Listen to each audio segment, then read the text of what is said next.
35 वर्षापासूनचा होता, 35. आणि मी आपल्याला कागदपत्र दिलं आहे. तो चालवणारा जो शेट्टी आहे तो अधिकृत गव्हर्नमेंटने त्याला मान्यता दिली आहे. ते कागदपत्र तुम्हाला मी आता देतोय मुद्दाम. मी तुम्हाला आर्ग्युमेंट पण दिले आहेत याच्या आधी.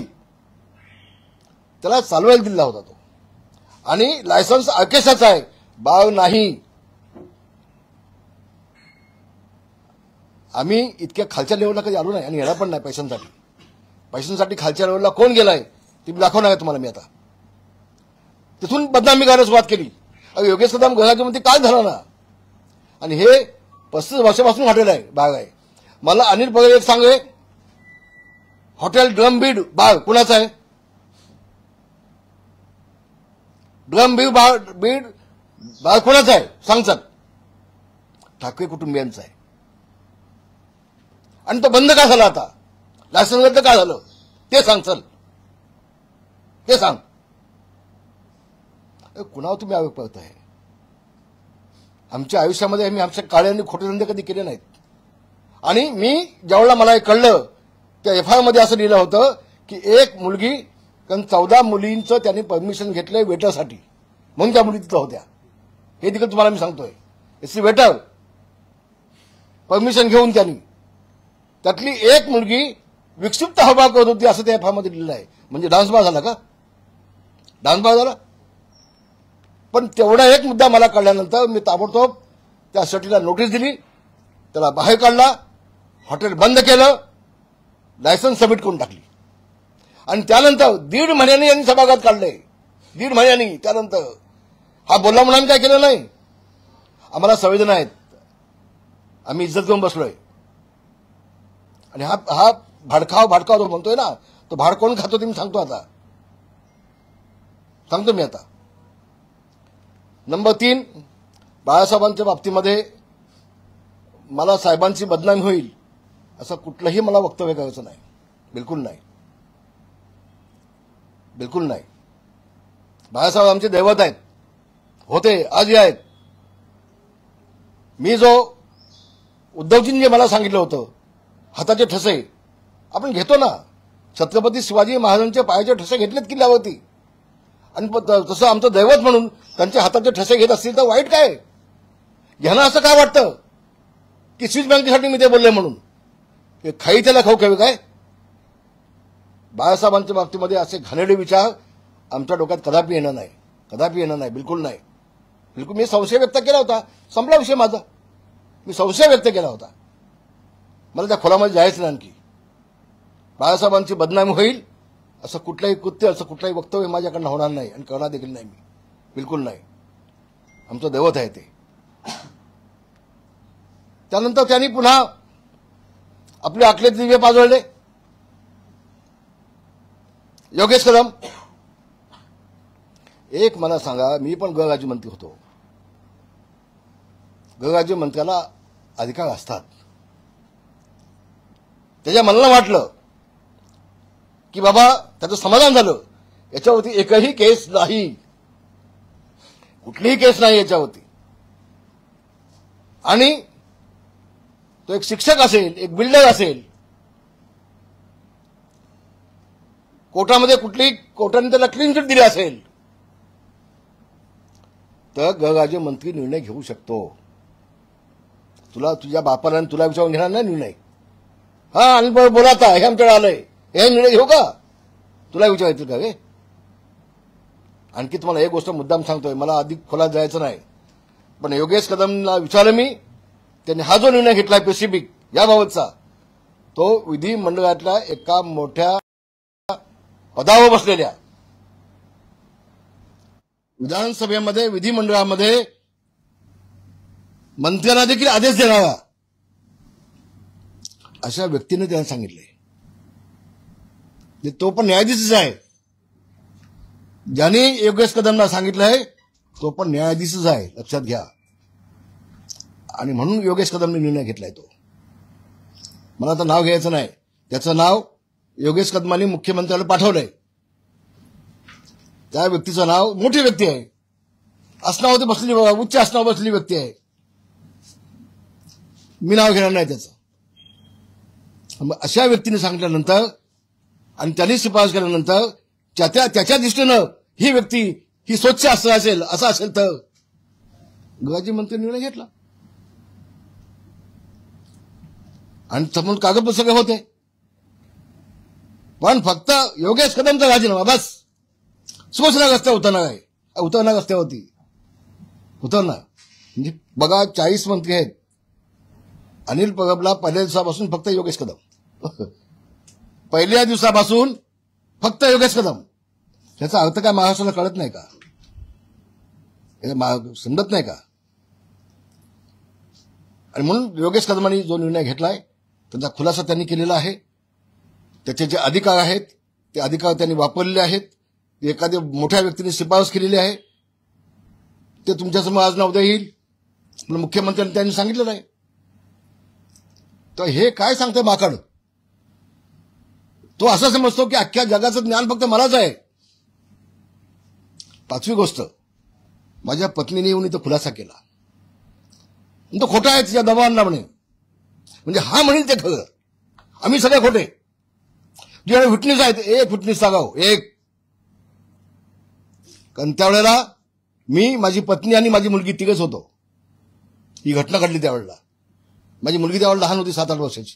तिने मला येऊन उठवलं झोपेतून. दरवाजा बंद होता माझा. कोणी नव्हतं. हा आणि आज पण सांगितलंय माझ्याकडे विटनेस आहेत. मी कोर्टात उभे करून टाकेन. कशा खोटं बोलतो असतो? तुला फक्त आमची बदनामीच करायची आहे ना? बघू ना आता. बघू कोणाची बदनामी होती दाखवतो मी तुला आता. आणि म्हणून धादांत खोटं बोलून फक्त कदम कुटुंबियांची बदनामी कशी महाराष्ट्रात होईल हा एक कलमी कार्यक्रम व्हाया उद्धव ठाकरे अनिल परब करणं चाललाय. व्हाया उद्धव ठाकरे अनिल परब करून चाललाय. एक गोष्ट मला आणखी सांगायला पाहिजे. त्यांनी आज कोणते प्रश्न विचारला तो प्रेमनगरचा. प्रेमनगरची 8,000 मराठी माणसं तिथून कुणी बाहेर घालवली? अनिल परब शाखेमध्ये बसून स्वतः प्रत्येक माणसाला बोलून तुम्ही ते घर खाली करून घ्या, तुम्हाला फ्लॅट मी देईन, माझी जबाबदारी. दमदाटी केली काही लोकांना. माझ्याकडे आहेत ना अफिडेव्हिट आहेत माझ्याकडे. ते तुम्हाला मी आता देतोय अफिडेव्हिट. दमदाटी केली आणि संबंध प्लॉट खाली करून घेतला. महाराष्ट्राच्या जनतेला सांगेन 8 वर्ष झाली. 8 वर्ष. 1 वर्षाचं फक्त भाडं दिलं त्या बिल्डरनी. या अनपरनी द्यायला लावलं. 8 वर्ष भाडंही नाही, प्लॉट पण नाही, फ्लॅट पण नाही. आणि 8,000 मराठी माणसं उद्ध्वस्त करण्याचं पाप प्रेमनगरच्या या अनिल परबनी केलंय असं तिथले लोक सांगतायत. काय म्हटलं अनिल परब? या घटनेशी माझा काही संबंध नाही. तुझा संबंध नाही? मग भूमिपूजन झालं तर व्यासपीठावर कोण होता? हा तुझा बाप होता का? कोण आहे? बिल्डर सोबत भूमिपूजनाच्या वेळेला त्या प्लॉटच्या हा तू उभाच नाही तर स्टेजवरती भाषण दिलंस ना? तू पण तू भाषण दिलंस ना? मी ऐकलं मगाशी. तर तुम्हाला असं म्हटलं प्रेसला खोटं आहे, माझा काय संबंध नाही. हे आपण लक्षात घ्या. हे बघा, हे बघा, खोटं बोलतोय अनिल परब. खूप खोटं बोलतोय.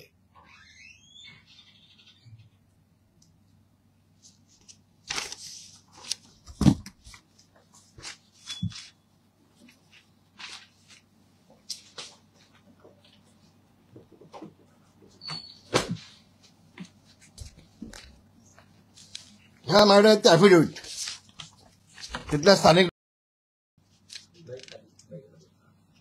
ह्या अफिडेव्हिट आहेत.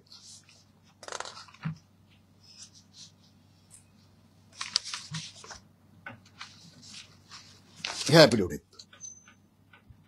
लोकांनी माझ्या नावाने दिलेत.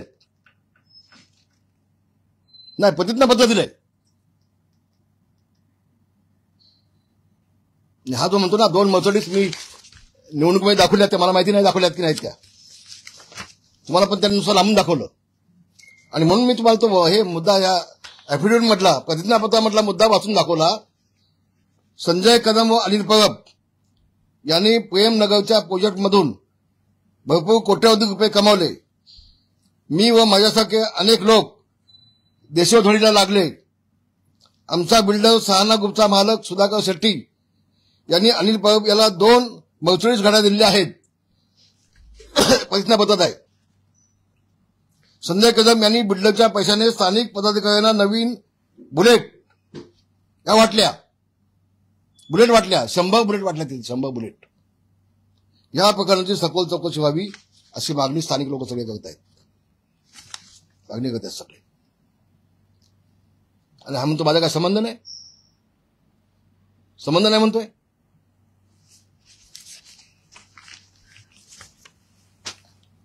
हे बघा, प्रतिज्ञापत्र ते घ्या. खोटं बोलतोय हा. खोटं बोल पण लेटून बोल. हे धंदे आधी चाललेत. त्याला काय नको, फक्त योगेश कदमाचा राजीनामा पाहिजे. हे बघा, अनेक प्रतिज्ञापत्र माझ्याकडे आहेत. अनेक आहेत. आणि यामध्ये फोटो आहेत त्यांचे, ज्यांनी दिलेत ना त्यांचे फोटो आहेत, सह्या आहेत, नोटरी आहेत. वकील आहे ना.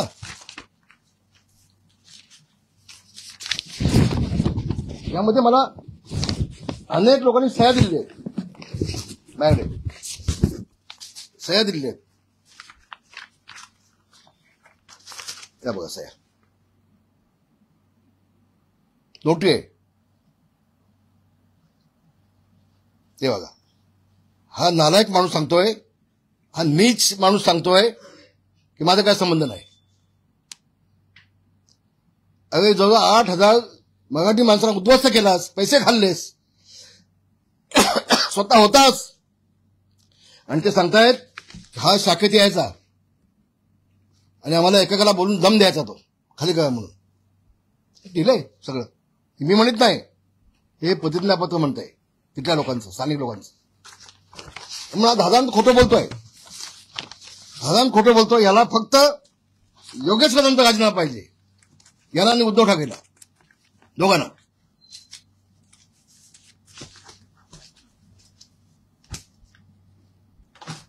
नंतर एक गोष्ट मला आणखी सांगायची आहे. अनिल परबचा व्यवसाय काय? केबल व्यवसाय ना. मग अनिल परब केबलमध्ये किती बोगस कंपन्या काढल्या सांग. माझ्याकडे सगळे कागदपत्र आहेत. आणि कोणाच्या नावानं? दत्तात्रय परब बापाच्या नावानं. दत्तात्रय परब, दीपांश दत्तात्रय परब हा भाऊ. Dattatray agri farm private limited बाप. डायरेक्टर सुनीता अनिल परब. ही सुनीता कोण? ही पत्नी आहे की मुलगी आहे?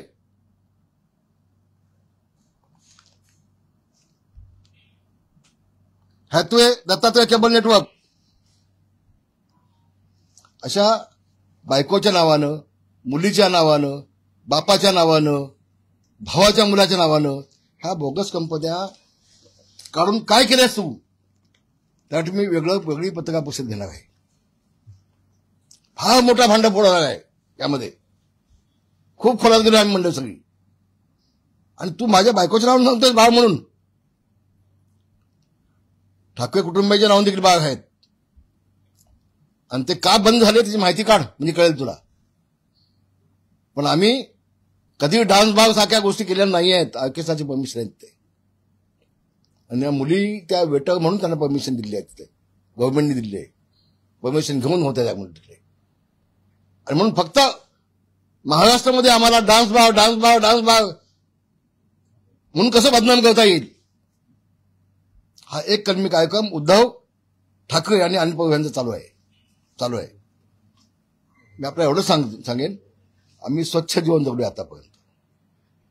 मी जे बोलतोय ते कागदपत्रासह बोलतोय. हवेत बोललो नाही कधी. हवेत बोललो नाही कधी. आणि एखादा खोटा आरोप करायचा त्याने राजीनामा मागायचा, योगेश दे राजीनामा. आता शिवसेना गस्तावर येईल काय दबाव टाकतो काय मुख्यमंत्र्यावरती? शिवसेना गस्तावर येईल म्हणून काय दबाव टाकतो मुख्यमंत्र्यावरती? अतिशय चांगलं काम करतोय योगेश कदम. संबंध महाराष्ट्रामध्ये फिरतोय, 5-5 खाती सांभाळतोय, त्यांना बघवत नाही. पण एका फक्त राज्यमंत्र्या पाठी पाडायचं, 40 मंत्री आहेत तिथं काही नाही. आणि म्हणून माझी बांधवांनो आपल्या सगळ्यांना विनंती आहे, आपल्या माध्यमातून महाराष्ट्र जनतेला विनंती आहे की हा अनिल परब हा भ्रष्टाचारी माणूस आहे. लोकांचे मराठी माणसाचे सौदा करून बिल्डकांना पैसा खाणारा माणूस आहे. हा बेईमान आहे, हा हरामखोर आहे, हा हराम खातोय मराठी माणसाची. आणि अशी व्यक्ती रामदास कदमावरती बोलते त्याचं मला मोठं आश्चर्य वाटतंय. तुझी अवकात काय? मी विवाह होतो, मी मृत्यूपत्र मी केलं म्हणून मी उत्तर मी देऊ शकतो. अहो तू वकील आहेस ना, उत्तर द्यायला ठाकरे कुटुंबियांच्या कोणतंही रक्ताचं नातं असावं लागतं. त्यात 10 गोष्टी आहेत, 10 गोष्टी आहेत. तुझा काय संबंध तिथे? तुझा काय? तू काय ठाकरे आलास अण्णावानी? बोगस, खोटं खोटं. आणि म्हणून याला कुठलाही अधिकार नाही मला नोटीस देण्याचा. मात्र मी त्याला नोटीस देणार आहे, मी त्याला नोटीस देणार आहे. लगेच लोक समजेल त्याला. तेव्हा जवळजवळ सगळ्या मुद्द्यांचा मी परामर्श घेतलेला आहे. योगेश कदम यांनी जो निर्णय घेतलाय तो समोर आलेले सगळे कागदपत्र बघून घेतलेलं आहे. त्याच्यावरती एकही गुन्हा त्यावेळेला नव्हता.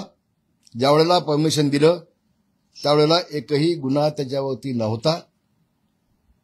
आणि म्हणूनच त्यांनी तो निर्णय घेतलेला आहे. तो जज म्हणून निर्णय घेतलेला आहे, तो त्याला अधिकार आहे.